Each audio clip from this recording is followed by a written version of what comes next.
I think,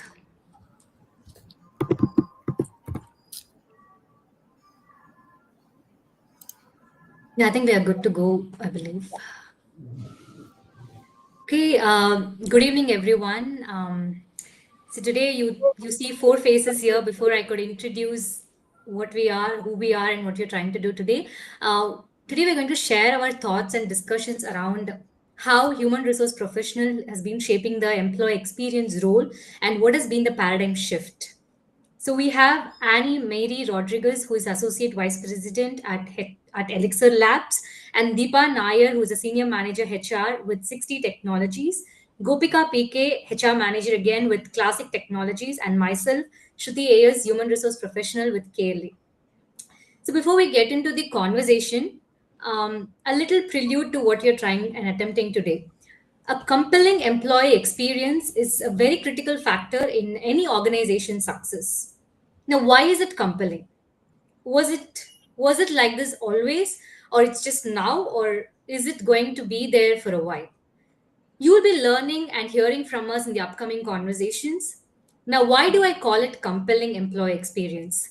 One must be looking at employee experience in the context of hybrid working models, ever evolving talent landscape, and a hyper competitive market, also with rapid innovation.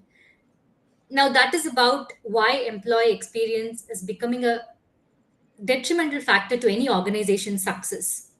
Now, I want you all to imagine something very simple. Imagine you're going on to devise a very personalized diet plan for yourself. There are four major things to consider: supplies, of course, elemental, essential, and the support system that you need, and the sustenance. It's very important to be disciplined throughout your diet plan. So, the sustenance, and of course, last but the very important factor is success story, basically measuring your ROI. Now, but the most important of all of these things is to know what the body needs. And each body is different. Now, imagine or replace the bodies to that of an organization. So, think of it from an organization perspective. It's important to understand what your organization is made of. What is the culture? What are your values? Now, that literally translates to a well thought experience strategy, basically, an employee experience strategy, should be developed on the basis of an employee value proposition. And why? Because it directly translates back to your culture in an attempt to retain talent. And of course, the bread and butter has to be taken care, which is achieving your business goals. Some of the key aspects of employee experience that we will be discussing throughout our conversations today would be circled around employee engagement, culture, and by and large, employee value proposition. So to open the floor for conversation, I'm gonna have this question to all of us and to the listeners. How do you see the shift from compliance driven HR to a people first culture playing out in the organization today? It's open, all of us. We can just Thank so you, Shruti. Thank you, Shruti, for setting up the tone.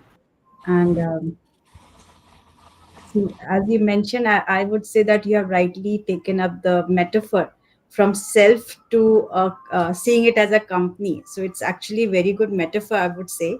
And to start from there itself, as you mentioned, like there is a huge shift what we are seeing in the role as such.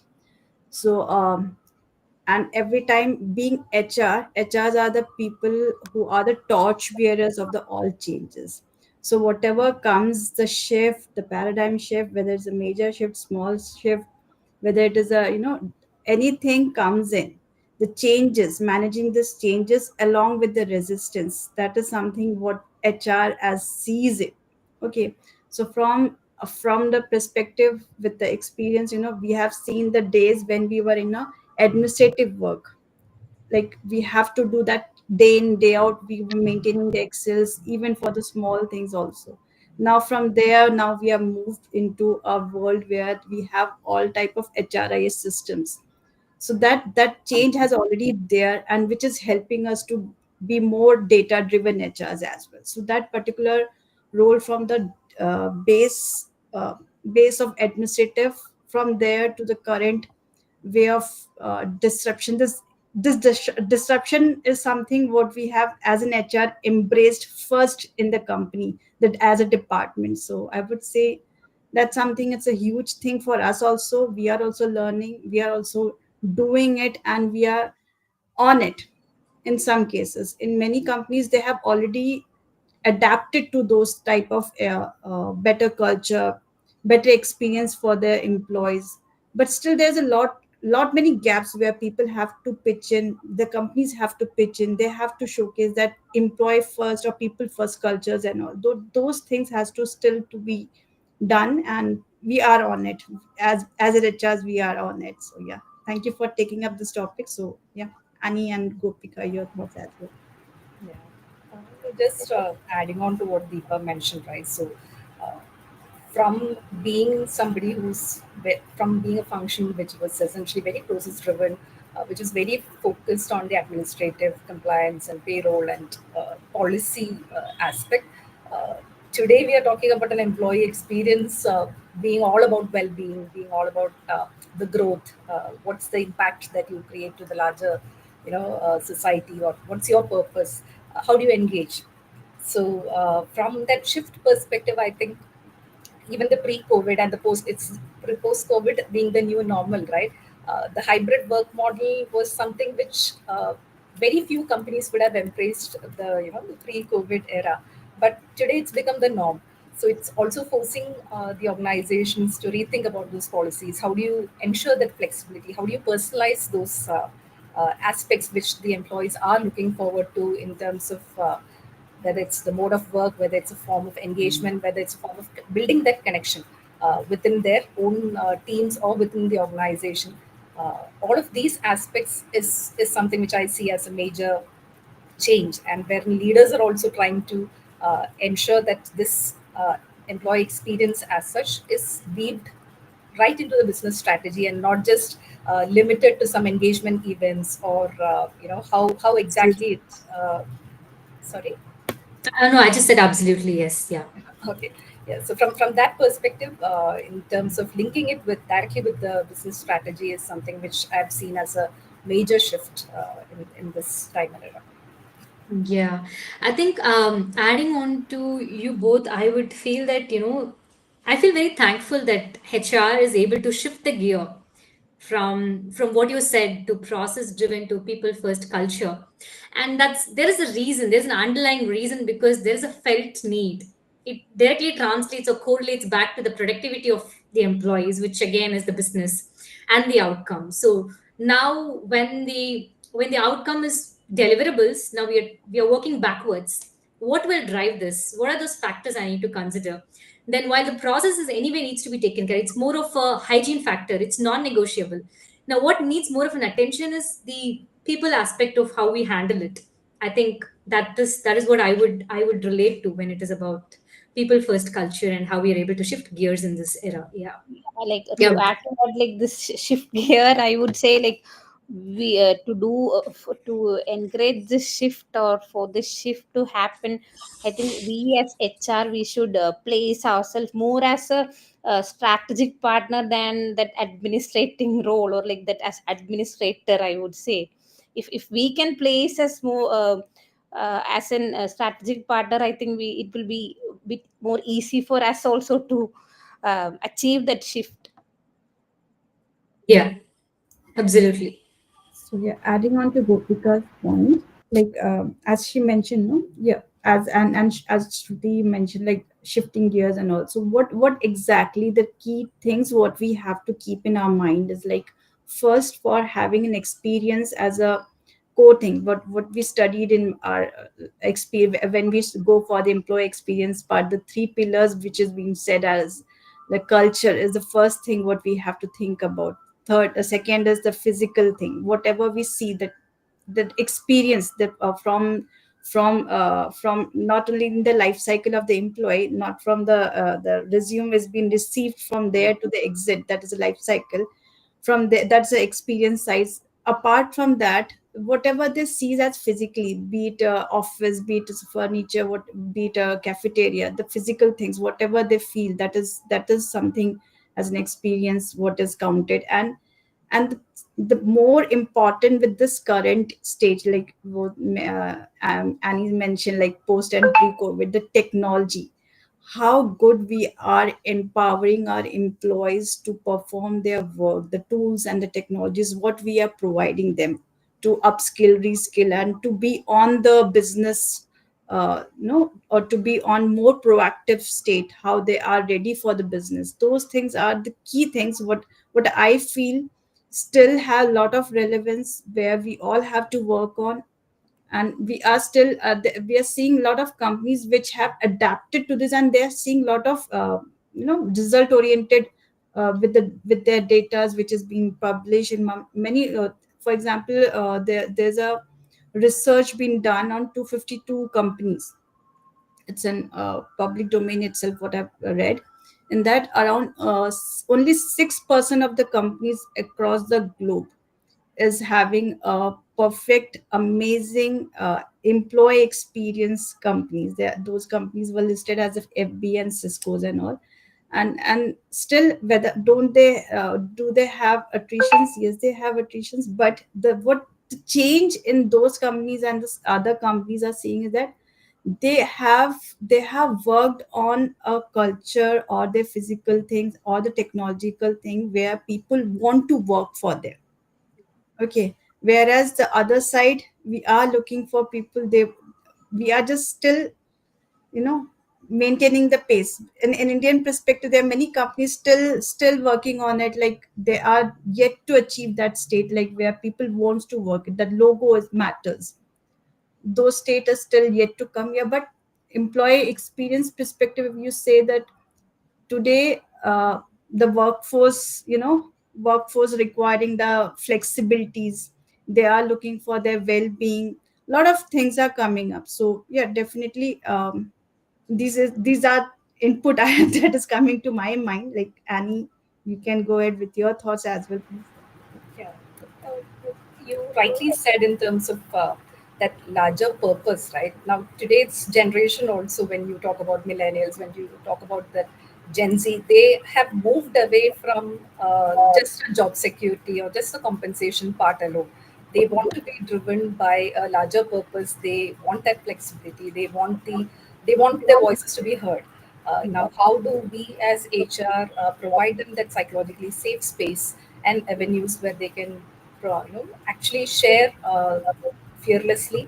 And how do we also bring in some of those inputs into those interventions or initiatives, or even drafting of policies, right? How do we incorporate some of those inputs back into some of those core elements of HR that drives the organization, that drives their business impact, and everything leads to finally the customer impact, right? Only happy employees can be delivering happy in output, or for that matter, creating an impact for the customer.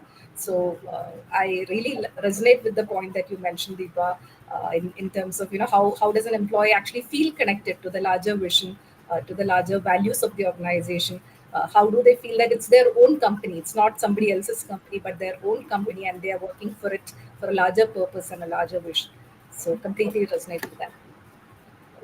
So, like when it comes to employee experience, as an HR, we have to make a balance of like the streamlined policies, and at the same time, we have to make sure that the employees are being heard and they are being supported as well. And I often feel it very difficult to navigate at times. So I just want to hear from both of you, like all three of you, that what do you see as the biggest challenge HR leaders face in like managing these two priorities? So one Uh, size fits all approach does not really work. It used to work in the past, but today it's about customizing. Today it's about personalizing. How do you make it an experience rather than just an engagement, right? So that customization and personalization part can only happen when we actually listen.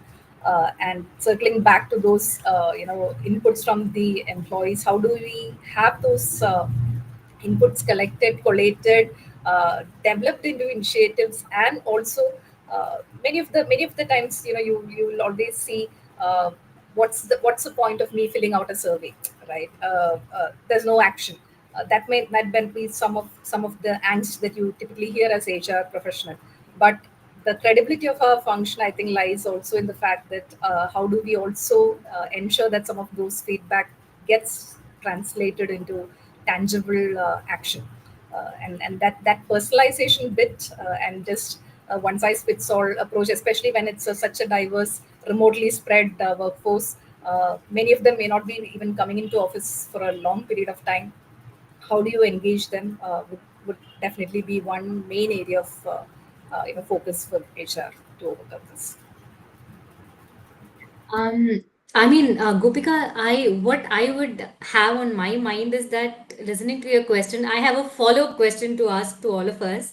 It's like, I absolutely get it, right? To prioritize between supporting, taking care of your routine or daily essentials, and also trying to devise something and offer, and most importantly, listen to them. Do we even have the listening time, and how do we enable those listening spaces for us as HR in first place? So we can only do so much, and what are those so much that we want to accommodate in our day, right? So I think the primary question that I always have is, how can HR take care of essential hygiene factors with what I could call as robust automation, right? So process improvisation. For example, our basic necessities are to take care of payroll, that's non-negotiable, and LMS, PMP.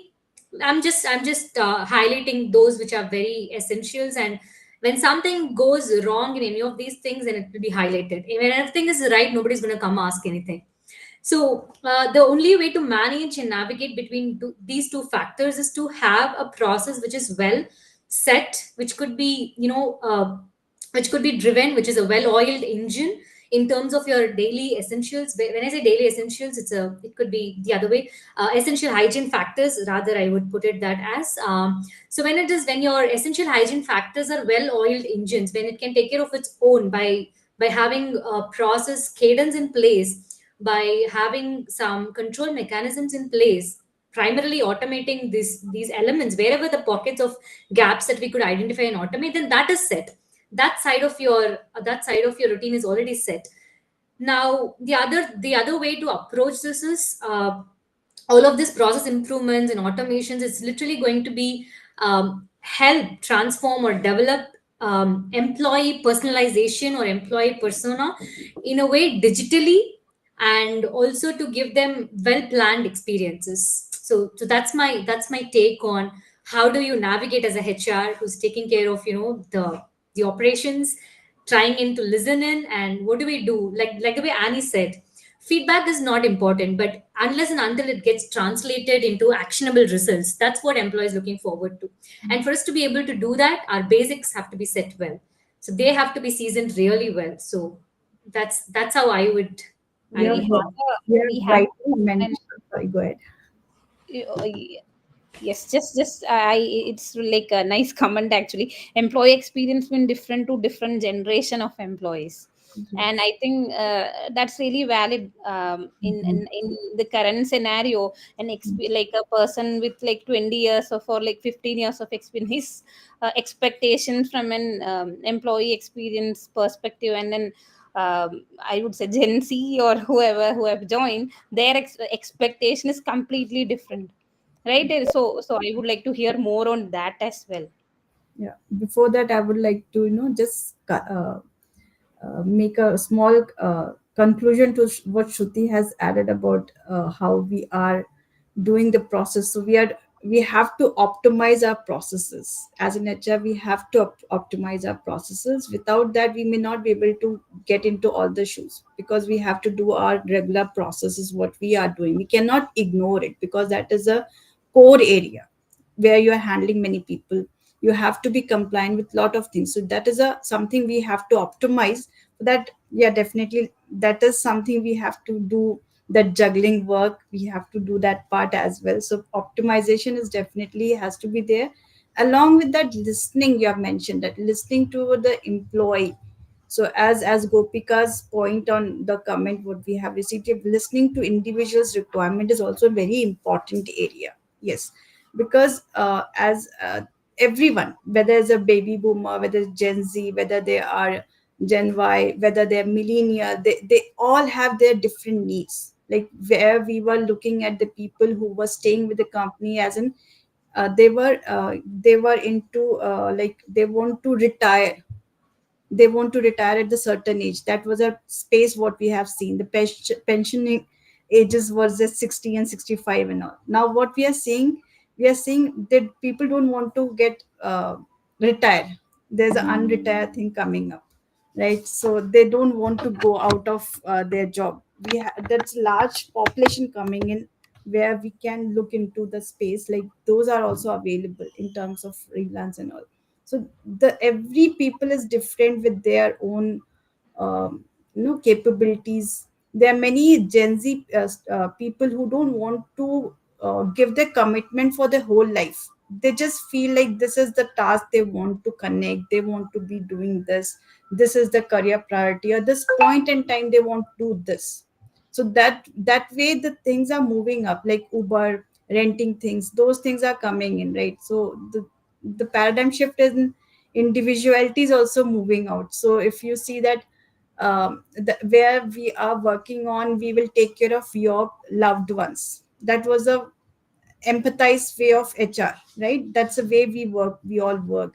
We want to say that, okay, we'll take care of your loved ones in terms of mental wellness, family wellness. You just focus on the work. That's the way we want to work for our people. But whether the employee in the current date, they want this, no, they don't want this. They say that I'll take care of everything, I just want to do this is the current state of people. But still, yeah, one cut does not fit to all. We have to look some or the other way in between. Yeah. Sorry. Yeah, there's some comments you want to read, Gopika? Yes. So we have a comment asking what are some common challenges HR team face when trying to drive employee experience initiative. Actually, Yeah, that's I a think very good that's question. precisely what we are discussing right now, and I think Jitin was also helping the audience who joined in late to get going with the flow of the conversation. I think one of the other challenges is also in terms of the hesitation to adopt into technology at the pace at which it's moving. So many a times HR is often perceived as data averse, or many people I've heard, even students say that I don't like too much of math, so I am opting for HR. That that is such a myth, right? People in HR will agree with me that it's all about numbers, Yes. and all measured and tracked. But how do we also use that technology to move away from those repetitive tasks? Even your banking sites and all have been using the chatbots for ages. How many of the organizations are actually exploring those options, even to answer some of those very basic questions which any bot could answer, whether from a policy perspective or a process perspective. So adopting into that technology way, I think that's also equally important, not just from the HR function perspective, but to show that business value, to get that leadership buy-in, and to make it happen, which essentially streamlines the entire employee experience, right? And Mm. experience is not just about engagement alone, right? It's about uh, overall experience being very smooth. So, as you rightly said, in terms of making some of those basic hygiene factors like your payroll or your other operational aspects, that's non-negotiable. There's no room for error there. Uh, but if we are not able to get those basics right, then you can't basically build anything on without the foundation. So getting those foundational aspects right, whether it's in terms of setting up those processes, especially from smaller or mid-sized organizations, which needs those additional focus in terms of building those SOPs, building those process documents, which also decentralizes that risk factor. Whether it's somebody X or Y handling the process, it will still go seamlessly. So the end employee will not find a difference, irrespective of how many people in the team leaves. So ensuring that is also one another aspect which many people overlook in the larger scheme of things, which basically helps build that overall experience. Yeah. Adding on to Annie, right? Yes, the basics are non-negotiable. Yes, and the other important thing that I can think of is to answering on to Jitin's question on what are common challenges HR teams face when trying to drive an employee experience initiative. It's like this: perception management. So there needs to be some element of understanding and buy-in, as you said. So we need to manage the perception of so many stakeholders here. There is finance for budget, there is leadership who needs to understand this is important for us to articulate. It is important to make it not to make it a downward approach, right? It has to come from them. So that's the language that they need to drive. So it's important for many stakeholders to come together on a common goal. So many people have to help us deliver something. So we need to articulate the business case. We need to be able to articulate the story to them. So we need to manage a lot many people's perception in this activity of trying to offer and customize something. Not even go to the level of customization or personalization. Just pick it up from an example of organization by and large. Even for that, we need buy-in from so many stakeholders, right? So to articulate that story and to be able to manage different perception is what is very key to all of this. And as HRs, I think that's our job. We try and manage people and their requirements, and we sort of play an understanding person between the management and the employee to go to that basic understanding of how HR has evolved from then to now. So I believe, or I think it's more to do with perception as well. The more the better the story is stitched, the narrative is good, and you have all your complementing numbers tying it back with data and the budget. I think that's how you get the buy-in, but that's very challenging because you think differently, I think differently, and that's how we all work together as an organization. So it's very important to have that perception managed to have the buy-in. I really like how Monsi from audience has articulated the thought so well in terms of how HR is often a very thankless job, though it's there from the start to end of an employee life cycle. Uh, Often, the people who care for others do not take care of themselves, and it leads to a burnout and disengagement from the HR fraternity themselves. So that shift in mindset, I completely agree, Monsi. That's absolutely needed. Not just amongst the employees or from the leadership perspective, but even within the HR teams. I believe there's a lot of support and there's a lot of help that we can extend to each other in terms of sharing some of those best practices, in terms of learning from each other. So that's also one other aspect. Thanks for sharing that.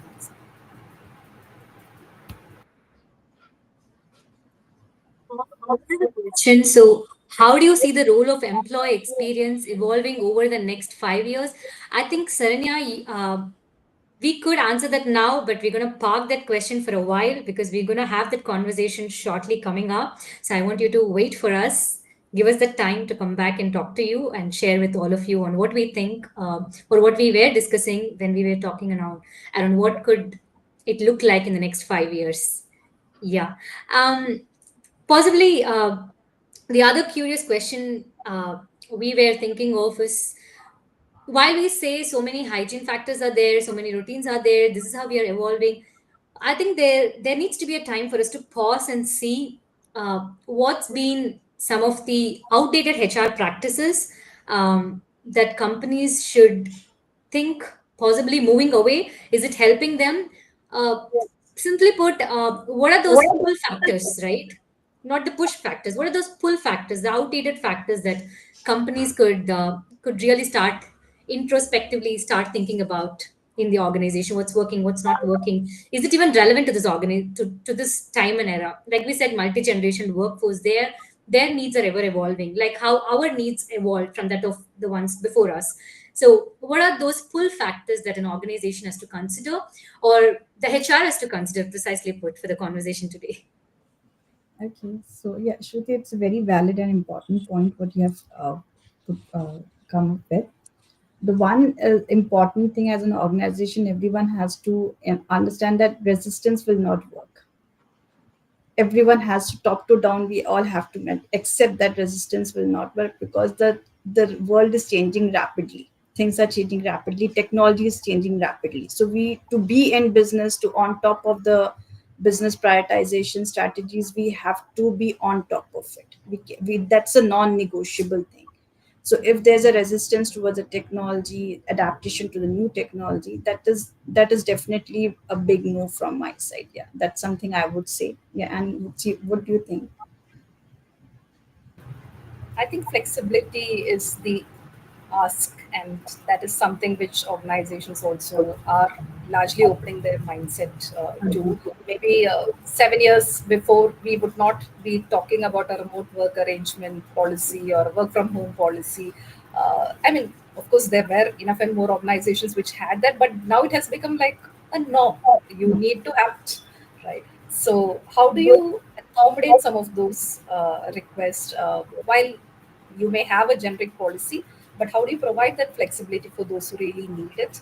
How do you have those open conversations? How do you help the employee also with additional flexibility when they really need it? It could be something related to a life milestone, right? It could be basically a person who's embracing maternity, who might be a returning mother, who might be a new parent. Now the gender role reversal is also very high, so you have many stay-at-home dads as well. So how do you provide that additional flexibility for those who really need it? Wherein, a typical 9 to 5 arrangement and 5 days a week may not really work for everybody. So that flexibility aspect, I think that's one out and out aspect where we may have to definitely look at having a more open approach. And as Asia, we should be able to facilitate some of those conversations even when there's a resistance from the other side. Yeah, absolutely. Yes, Gopika. Yeah, no, like from this discussion, what I'm thinking is like a better definition of an employee experience is, I would say, like personalize the what we currently have. We should personalize it, and then I think it will be a better employee experience policy we can, or better employee experience we can give to the employees. It's all about, I think it's all about personalizing things based on the need of the employees, or need or like as Annie said, based on the situation and based on the people, we have to personalize it for them. I think that is something we have to do in the in the current situation. Absolutely, Gopika. So picking up on Annie, you were saying about role reversal. I just remembered about this.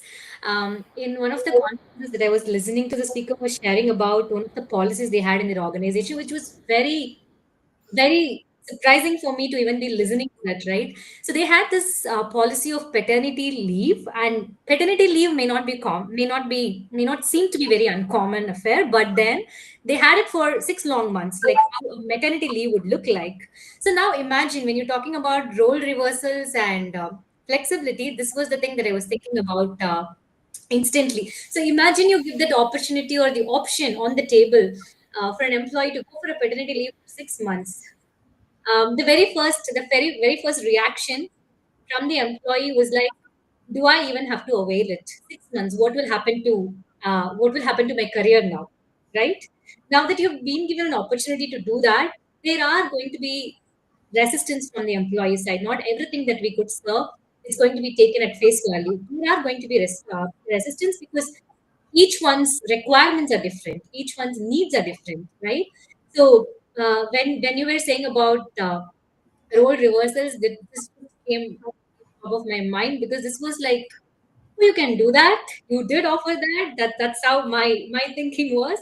And the instant reaction from the employee, who was offered maternity leave for 6 long months, the way they could think, all of that. So that's one thing that I was able to connect. And for me, a pull factor would be any process, any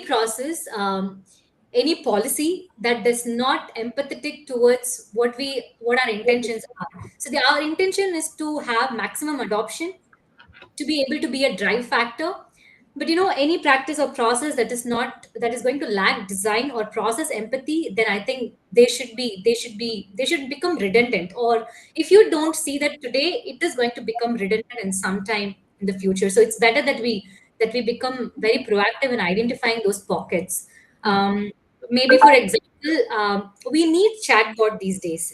It's become very essential and very basic to have a chatbot to address any employee queries around uh, policies, because employee is not going to read a handbook which is going to be about 100+ pager. Again, you're going to end up doing a flyer. Again, you're going to end up doing a refresher mailers to them. Rather, give it to them. They can do it at their own pace. A chatbot is just there for them. They can just go and ask questions at their leisure. They can do it whenever they would want to do it. Instead, they need not be searching for an information for a one liner. They need not read 100 pager information. So that's very redundant, and that's not helping the fact that handbook is there so that they can refer back and be equipped. But is it really allowing them to be equipped? No. They end up coming back to us, or they end up struggling around. So those are the two things that I was thinking on my mind. We have a comment. Company policies are not just rules, they reflect the organization's values and priorities, shaping how employees feel about their work and the company as a whole. Agreed. Agreed. The employee handbook is not only a complete the way the rules and regulations has to be. It is all about the visions, missions, the culture, which also includes the diversity, inclusion, what diverse force people we have, what is our empathy toward in our culture, what we are giving to the people with the different background, with different tastes they are coming in. For example, inclusion of especially able people, inclusion of people from returning back after the maternity or the big breaks, even the returning of the retired people to the force. All those are the different things. This is a freelance culture space where people want to take a break of 1 year, they go for hiking, they go for trekking, and then they come back and work. So those things are definitely different perspectives are coming in. So we have to be more inclusive with those things, whether our company is ready to accept those type of people or not, whether the values are aligned to it, whether it how we are accepting those areas. That definitely it's a good question. This It's a good perspective which is being shared. It is indeed, it is not a rule book. Yeah, definitely it is a mirror, or in fact a cultural space, what we are showcasing to our people. Agree to your point, Ritika. And adding to this particular point, like as Shruti mentioned, like there are role reversals coming in. It's not only in terms of family that role reversals are coming in. In even in professional worlds also. Even sometimes the people with the more experience, they want to stay with the small work. They don't want to get into the next ladder. They don't want to come up on the next ladder. They are in their comfort zone. They are okay with that. There are some go getters. They want to go on the higher speed to the those things. So that is also what we are seeing. And so again, as Gopika mentioned, personalizing things, how far a company can accommodate, that is something we have to look into. And that agile workspace we have to bring in, have a better workspace for all people. That's something I would say. Yeah. That Yeah, agile yeah, approach. Deepa. Yes. Go ahead, Lashmi. Yeah, I mean, I was just trying to add on to Deepa's point, right? So, Ritika, you very rightly said company policies are not rules; they reflect. The very word "reflect" is what I was looking into. Um, so, I mean, when they look at policies, it's not just policies, right? Language becomes very, very important. I resonate with a particular kind of language. So there is data that actually says women look at information and words even in a job description. So anybody who would want to learn more, maybe they can Google up and see and read about Textio, how they are driving the language for an organization, how they are shaping up the words that an employer could use in their job description. So I think your language reflects the way, the words that you choose to talk about your culture, the words that you choose to narrate your story, narrate your organization's values to your employees, all of that matters. So it's just something that I just wanted to add. And uh, and while we talk so much in lengths and breadths, what doesn't get measured doesn't sustain, right? And another way to say that is you measure what you treasure. So on those lines, my question is, what data or metrics should HR teams be focusing on to measure the ROI of employee experience initiatives? What are those high level themes that we could look at in terms of measuring our ROIs? So, okay, so that's a very big question, like how to measure the ROI of HR experience side, definitely. But it is quantitative. Definitely, it is quantitative. Rather than quantitative, I would say it's more qualitative experience. What we have to showcase. Okay, but when we showcasing, there has to be some number, some data need to be driven behind it. So there are few data pointers which will definitely help to understand that how our employee experiences which we have floated in our companies, how effective it is. One is definitely the report related to the absenteeism rate, how many people are coming back to work, and how many leave they are looking at. If that rate has been significantly improved, there's less people who are taking leaves, so that is something very good impact what we can showcase that this has been there. Secondly, that the productivity that is something we can showcase, that how much they are engaged, how much they are satisfied by they are doing their work, how much they were able to put in, like, since it's an experience, right? They are giving their brain power. So getting a good experience with their brain power, if they are giving a good productivity space, then there's a better customer satisfactions. So the response from the customer is also one indicator what we can definitely showcase, that these are the results of the experiences what we are able to give them. Then employee turnover rates, those things are definitely there. They are definitely the the cost per hire, retention, hiring, the how fast you are able to hire. Those are the indicators, I would say, there where we were able to showcase that we are able to move fast, or we are able to retain it for longer time. These are the few indicators from my side which have used also, and it has helped me to showcase and run my next employee experience. So, yeah. uh, just adding on, and all the ones that Deepa mentioned are, again, mandatory. You really need to track those. But even in terms of your attrition or retention rates, for that matter, how do you also drill down to those finer aspects in terms of, do you see a higher turnover rate, especially say in women employees, or people who have, say, less than 2 years of experience, or a specific cohort, a specific team, right? In Mhm. terms of some additional trends that you observe, I think drilling down to the devil is in the details, right? So drilling down to those details, especially if you see a spike in a specific quarter, or in a specific region, or in a specific cohort, then that specifically would invite extra attention and care in terms of drilling down. Is there something, some element that we are missing on the larger, picture aspect? And especially in terms of higher tenured colleagues, if they suddenly leave without any reason, is it something related to maybe a performance management issue, maybe a conversation or an issue with the manager? Drilling down, some of these metrics to a finer detail, I think that also is very, very useful. And specifically in terms of other metric that would be very valuable, would be in terms of the engagement scores.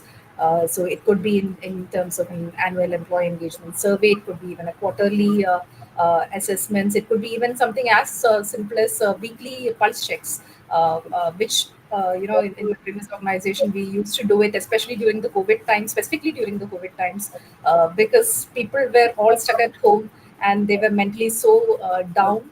So there was an organization-wide initiative where we used to do, and it was all automated, and we had leveraged technology to do it globally. But every Wednesday we used to get that two-question survey, which would hardly take a minute or two. But how are you feeling?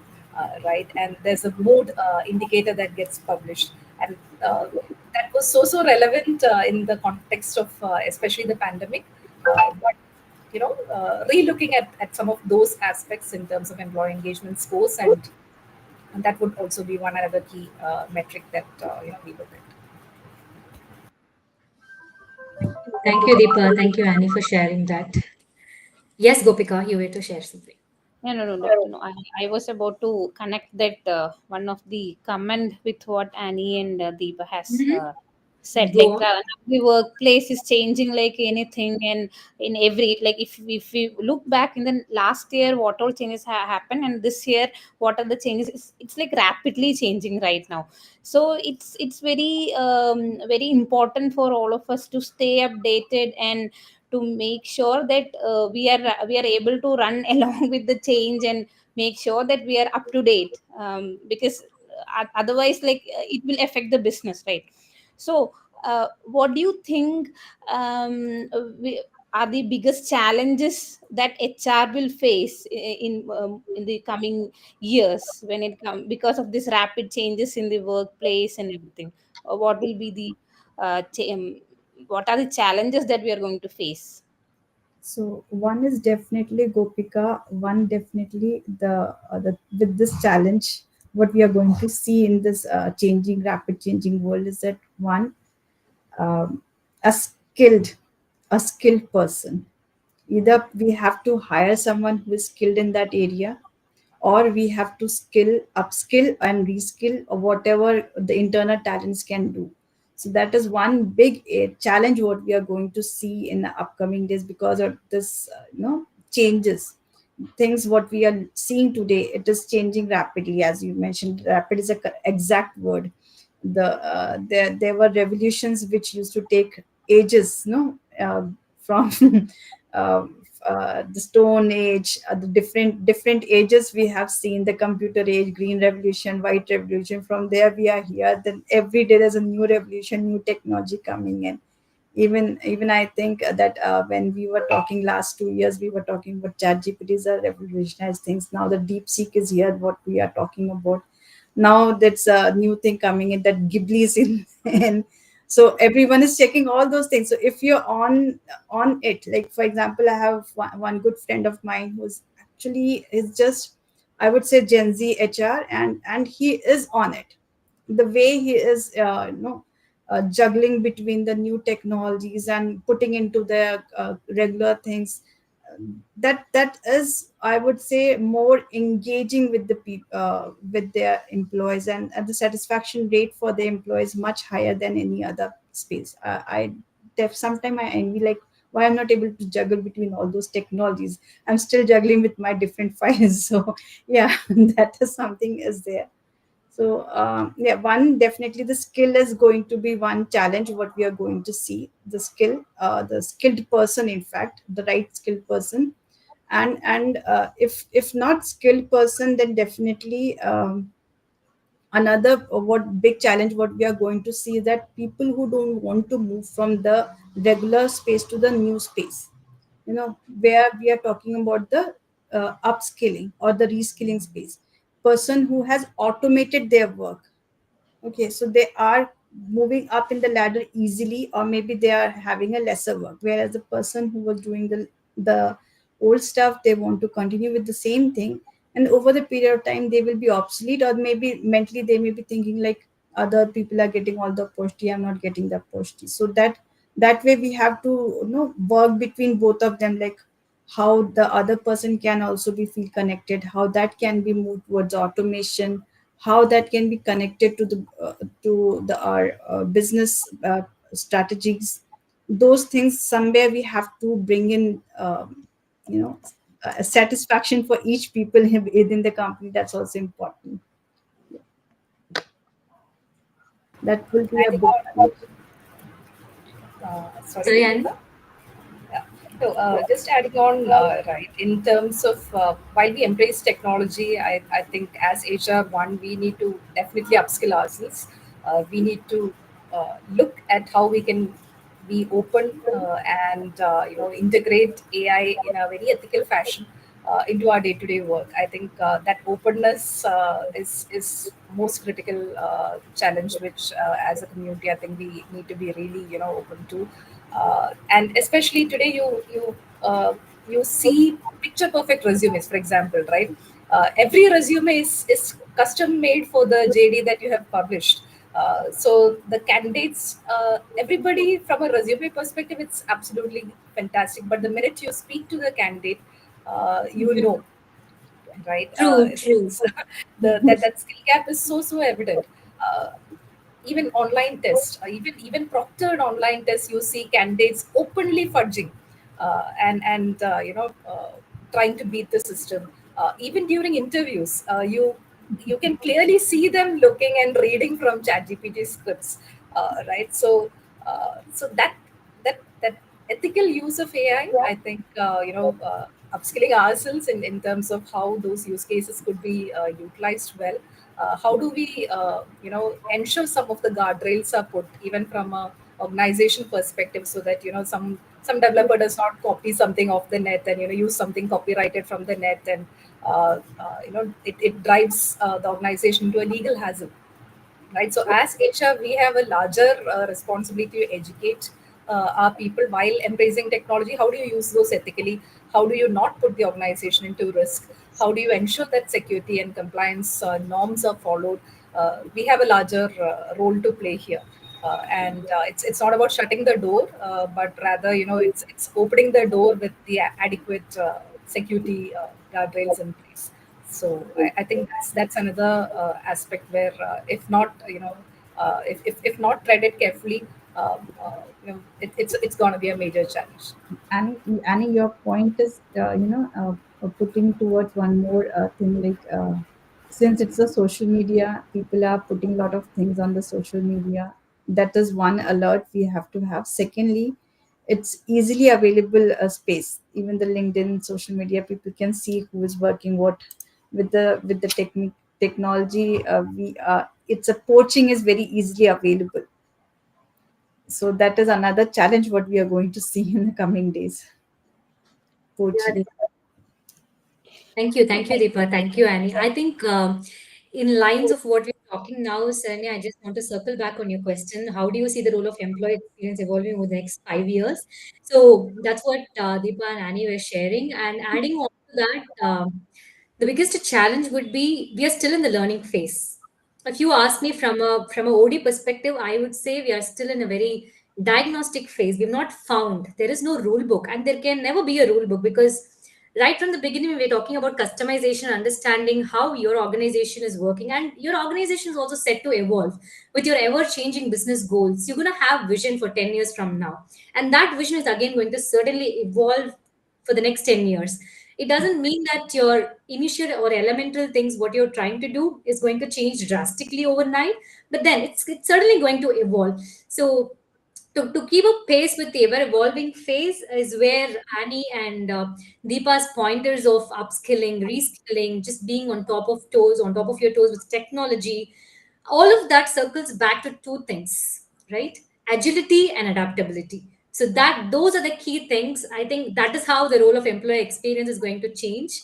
How agile you are as an organization, how adaptable, how receptive you are as an organization to the change that is happening in the market, to the change that the talents are going to bring into your organization. So agility and adaptability is what I see as the future.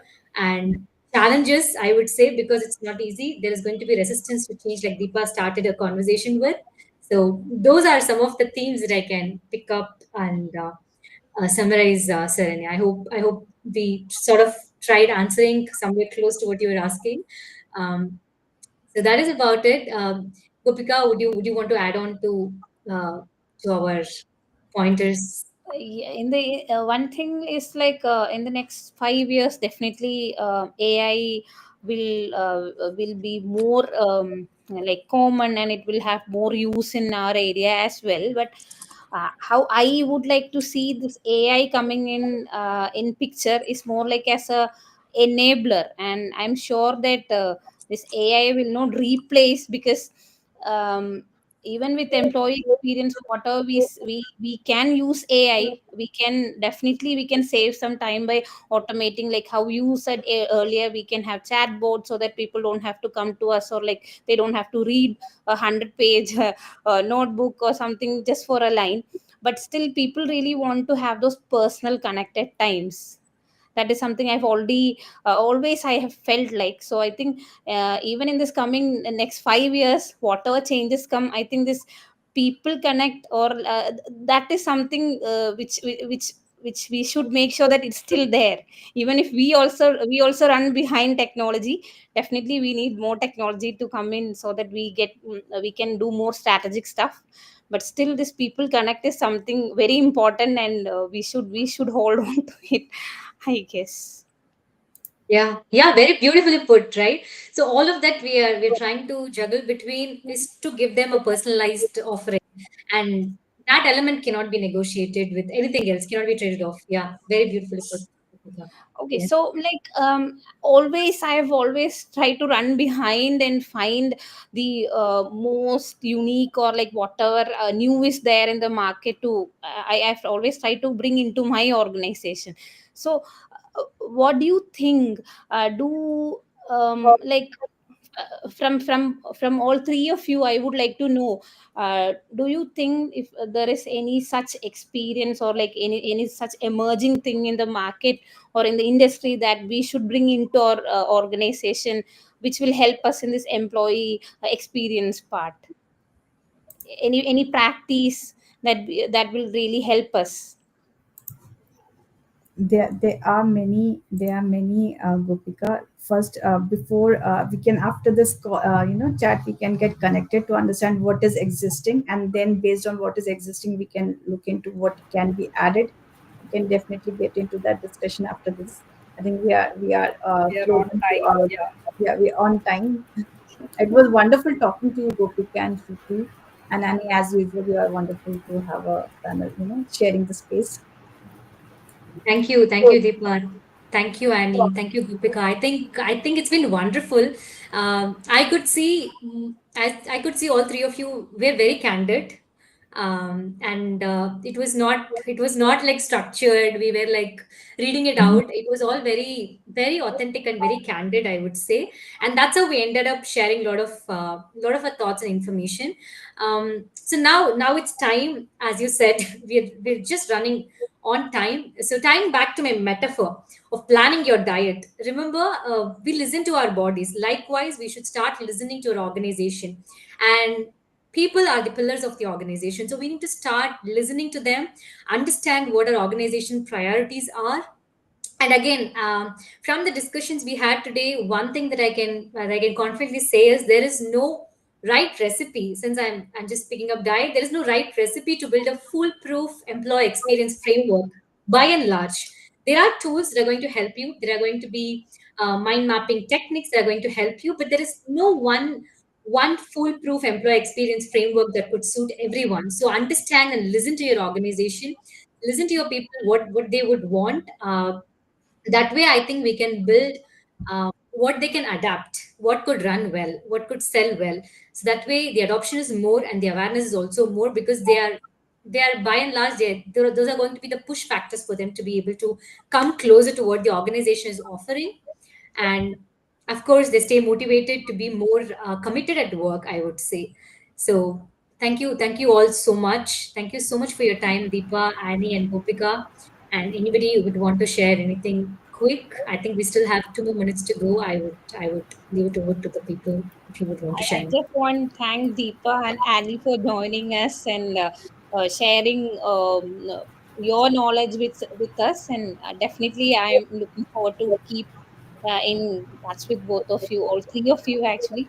And definitely, we should get in touch, and we should share this kind of knowledge here and there, so that we can also get updated. And Thank you thank you so so much. much. Thank you so much for the opportunity. It was absolutely wonderful, discussing with all of you.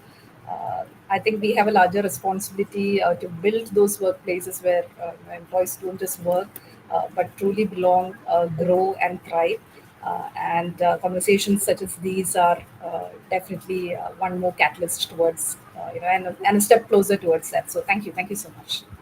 Thank you, everyone. Thank you so much for joining in, listeners. I hope we answered all your questions. Thank you so much for the time. Bye.